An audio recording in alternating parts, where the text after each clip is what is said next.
It's TBR time again, and today we are building my TBR for the month of November. If you've watched a TBR video from me before, then you'll know that this is my absolute favourite video to record because I'm always excited to see what I'm going to pick from the recommendation jar, and that is recommendations from you. So as always, before we get stuck in, just a bit of a shout out to say if you have a book that you really love and you want to recommend to me, it has to be a romance and preferably a dark or mafia romance, but I'll read any subgenre of romance as well. Then please let me know by popping a comment into the comments box or completing my book recommendation form, a link to which is in the description box down below. Now we've actually got 4 new books to add to the jar this month, which are already there and waiting to be picked. The first 3 were recommended by Miss Misery, so thank you so much for the recommendations. And this was actually part of a comment that was on my recent fairy tale retellings video, where Miss Misery has recommended 3 fairy tale retellings for us. So the first one is A Ship of Bones and Teeth by Karina Halley. That is a Little Mermaid retelling. Then we've got The Duchess Deal by Tessa Dare, which is a Beauty and the Beast retelling. And finally we've got Shattered Innocence by Sarah Kate, which is a Cinderella retelling. And the other one was from a viewer called Julia C8H,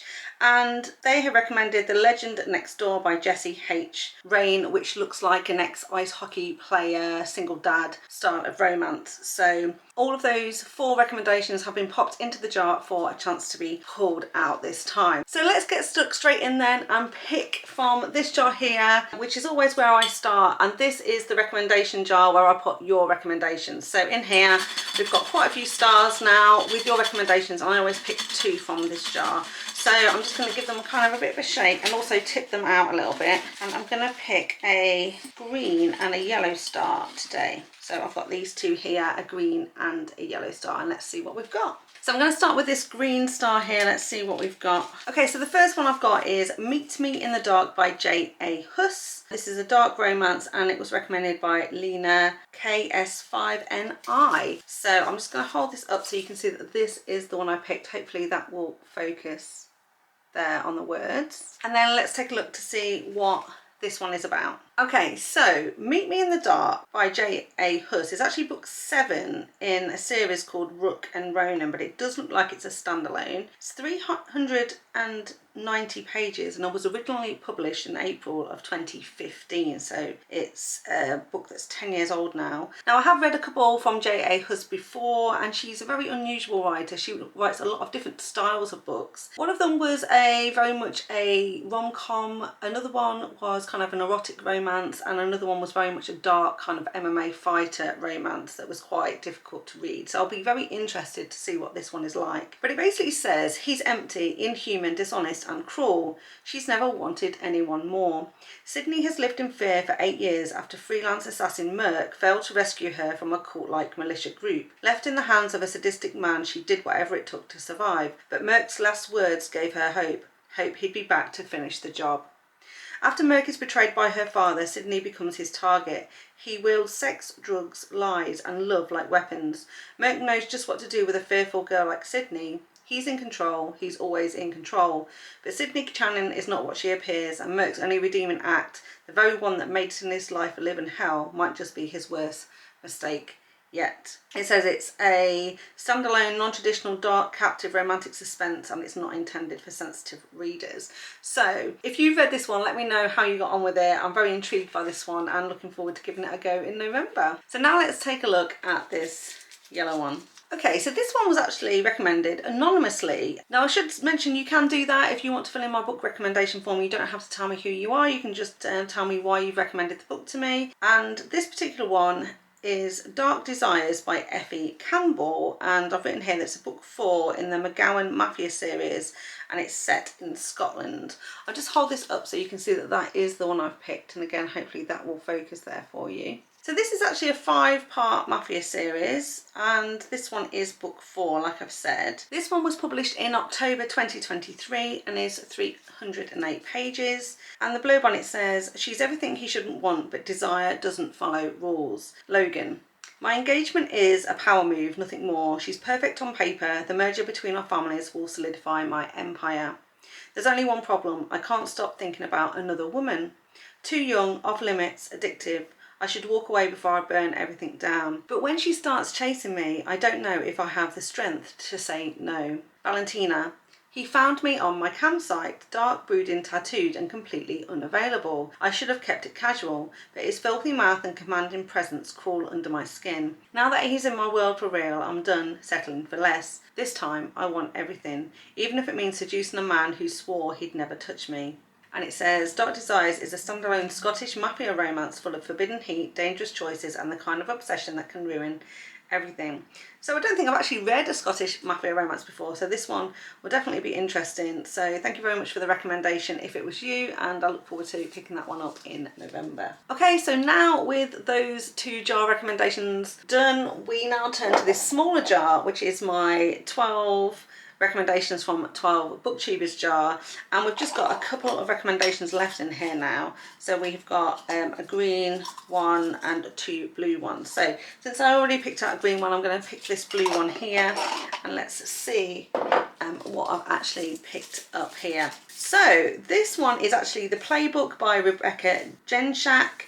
This is a fake dating sports romance, and this was a recommendation from Tori from A Novel Life, and this was in her top picks from 2024. So hopefully that will tune in there and you'll be able to see that that is the one that I picked. So The Playbook is book 2 of the Holland brothers. And like I said, this is a sports romance. It was first published in July of 2024 and it's 460 pages. It says that it's a steamy, grumpy sunshine football romance which delivers swoon and emotional happy ever after. The blurb on this one said, Brogan Six's fan mail has been filling my inbox for weeks. With every lipstick covered letter I receive, my irritation with him grows. And let's not talk about the time I accidentally opened one of the packages to find someone had sent him their panties.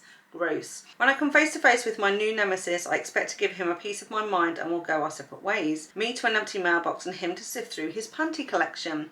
That is not what happens. I don't know if it was the booze, his clever wit, or if I was tricked. I'm sure I was tricked. But now I'm fake dating the Maverick's hot new rookie, and I might just be the next woman to lose her panties to Brogan Six. So this is a fake dating romance, I believe. So fake dating is my absolute favourite. This is what really pulled me into this book. And of course, if it was one of Tori's favourites from 2024, then it will probably be a very good one. So again, I'm very pleased to have picked that one out and be picking it up in November. So that's all the jars done. The next thing I do then is use a prompt card to pick something that's been on my personal TBR for a while, something that I really want to get to. Now what I've actually done, because this is where I keep the card, so last month it was pick a book with a couple on the cover, and so I'm going to discard that, and what I've done is discarded all of the cards that I've picked out so far this year, which actually doesn't leave me with very many. I've actually got only 8 prompts here, so I'm going to give them a shuffle and then see what I can pick. Okay, so I've shuffled these up, and what I'm going to do is hold these up to the camera. You'll be able to see these, but I can't see these, and let's see which one I pick. I think I'm going to pick this one here. And this one says, your next book is a book with more than 400 pages. So what I've done is actually look through my personal TBR to see if there's a book that meets this description, over 400 pages. I actually have got some books already downloaded onto my Kindle that I just haven't gotten around to reading yet. And one of them is Resisting Mr. Granville by Sam Mariano.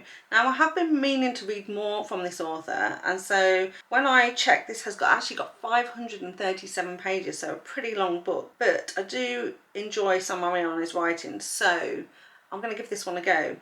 The blurb on it says, I found love where I wasn't supposed to find it. The night I met Mr. Granville, he was slipping out of my mother's bedroom. She was passed out drunk and I was on my own, but that was nothing new. It wasn't even the first time one of her boyfriends looked at me for a little too long. Just the first time I felt anything like interest in return. My mother and I had never been close, but I knew I had to pretend not to notice his hot gaze lingering on me when he was supposed to be there to see her. Had to resist the temptation to lap up all the attention he offered me, until the one night I didn't. After they broke up, I thought I'd never see Milo Granville again, but my less than impressive grade in chemistry had me striking a deal with his brilliant son. He would help me bring up my grade, and I would pretend to be his girlfriend so he could get the attention of the girl he actually liked. Pretending to date the youngest Granville has me spending a lot of time with the Granville men, and while he loves having me around again, seeing me with his son is not something Mr. Granville enjoys. He seems determined to remind me of the night that changed everything between us. As if I could ever forget. Milo is devilishly handsome and too commanding for his own good, but I have to resist the attraction raging between us. Too bad Mr. Granville is just as intent on tempting me at every turn. It says it's a full-length, standalone, forbidden romance. It's not a dark romance, though it does contain some dark and sensitive subject matter. Refer to the author's notes in the beginning of the book for additional details. Okay, so that is the first 4 books that are going to be on my TBR for November. Then, of course, as I've been doing for the other months throughout this year, I've got 2 books in the Immortals After Dark series, because we've been making our way through this series since January, and we are now up to books 19 and 20. In fact, we've only got 3 books to go. We've just got the 2 for this month and 1 for December, and then we're all caught up. And of course, I'm talking about the read along that I'm doing with Amber from Amber Reads Romance, and all of the live shows where we talk about the books that we've been reading are on her channel. I'll put the link to those in the description box down below, and you can look out for information about when the next live show is, where we're talking about books 17 and 18 in the series. But in November, I'm going to be picking up Munro by Kresley, and like I said, this is going to be book 19 in the series. It is 409 pages and was published in January of 2022. And the blurb on this one says, coming off torture at the hands of his warlock captors, Munro McGreeve never expected to find his mate or to lose her just as abruptly. Driven to desperation, the ruthless warrior uses his enemy's own power to reunite with her in the distant past. When a crazed werewolf crashes her wedding, Kereni Ren Codrina, that's a difficult name to say, isn't it? Kereni Ren Codrina does what any cunning huntress would do. She captures him. Yet she finds herself softening towards the wounded beast until he turns the tables and forces her into an incomprehensible future. Can a human and an immortal unite in order to survive? As danger mounts, Munro will do anything to make her undying, even sell his soul to an evil sorceress. But first he must convince his fiery mate that she belongs with him. If seduction means her survival, Munro will use every weapon in his arsenal to possess her forever. So we've seen Munro through this series in different books about the kind of the werewolves, if you like, the lycans in this series, and we did see him a couple of books ago. He's been captured and he ends up in this kind of dungeon with his fated mate. So this is the continuation of that story. I guess we find out all the details about his fated mate and how he is going to make her his, and how he's going to make sure that he keeps his hands on her. And then the other one, which is book 20 in the series, is The Witch Queen of Halloween. This is a shorter one at just 179 pages, and it was published in March of 2024, so a relatively recent release. And the blurb on this one says, a demon soldier of fortune, Rock Hawes dives into a dangerous mission only to cross swords with the one woman who bewitched him, a cursed Wiccan mercenary. Poppy Dyer has never let her uncontrollable magic interfere with her work, but she can barely withstand one demon's charms. Trapped in a terrifying lair, if the 2 rivals can defeat Halloween's worst nightmares to escape a haunted castle, can they overcome their past to claim a spellbinding future together? So this looks like a novella set in the same world as the Immortals After Dark series. I don't remember hearing about these characters before, but we'll see how they connect to the wider story, if indeed they do. And yeah, like I say, I'm really excited that we're getting very close to the end now in terms of all the books that are currently available, and just 2 more months to go. So that is the jars, the prompt cards, and the Immortals After Dark out of the way. So now we've got the new releases that I'm looking forward to picking up in the month of November. So the first one is a book called Krampus Kruk by Serena Pier.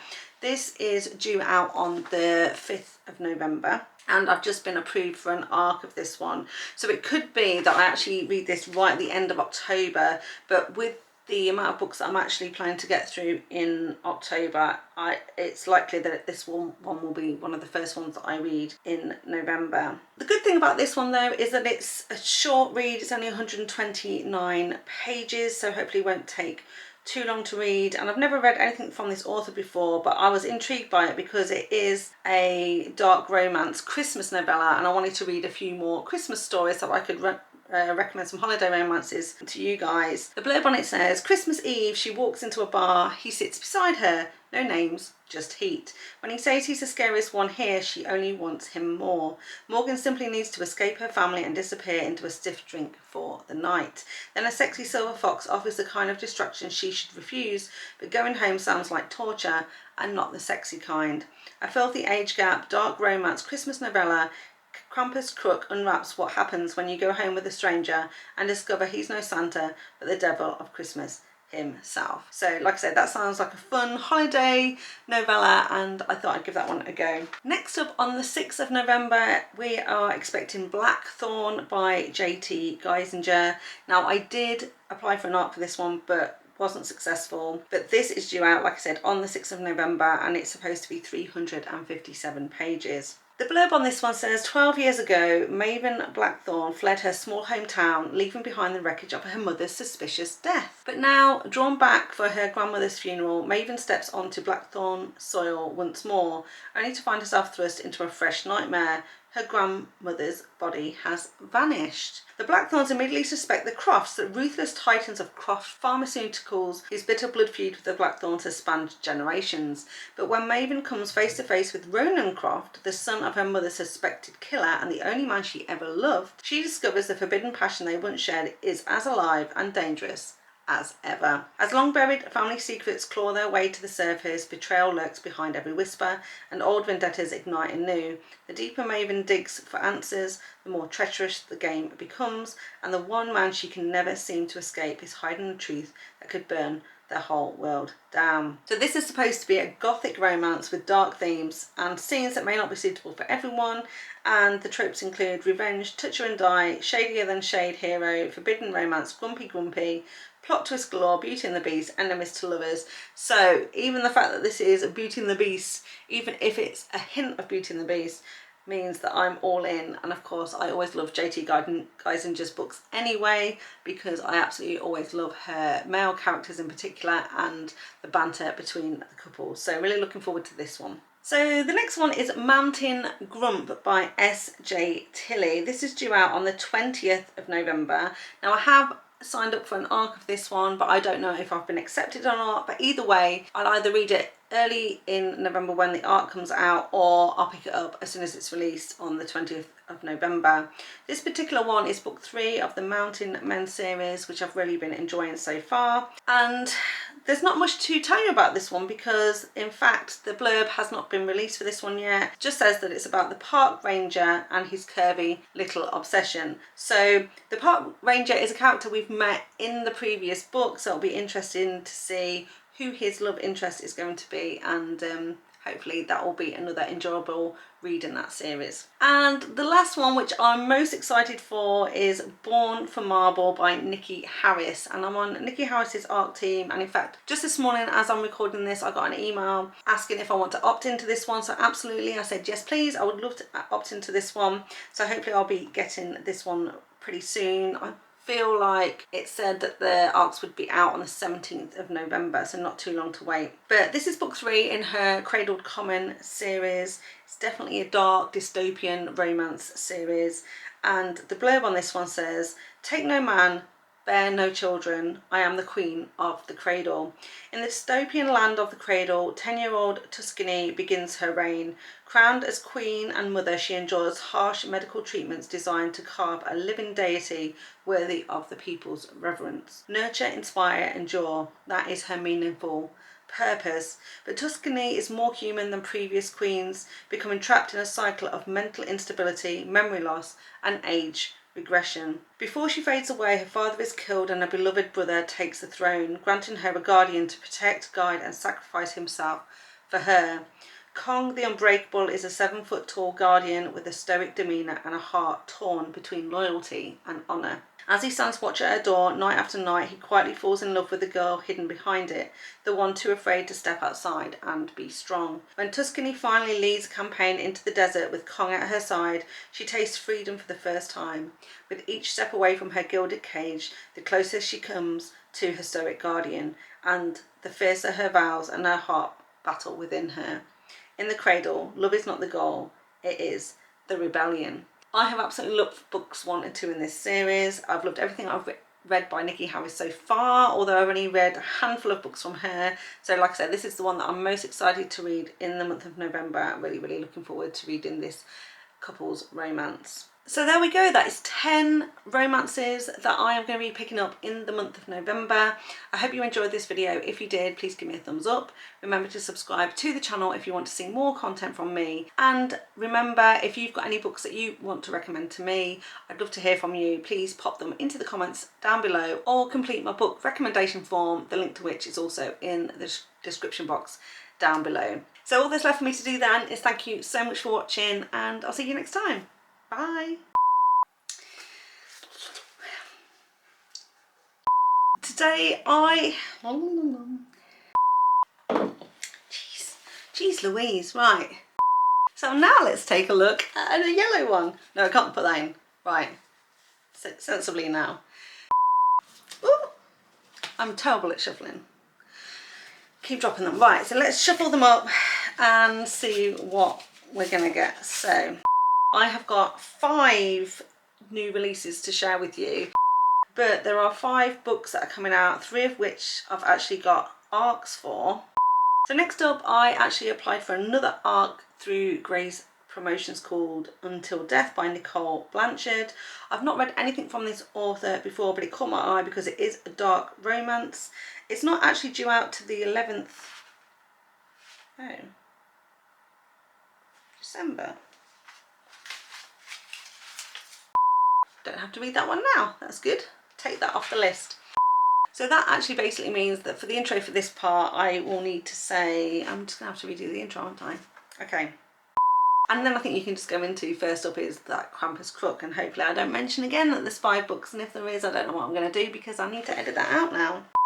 But there are actually 5 books coming out in November that I really, really want to read.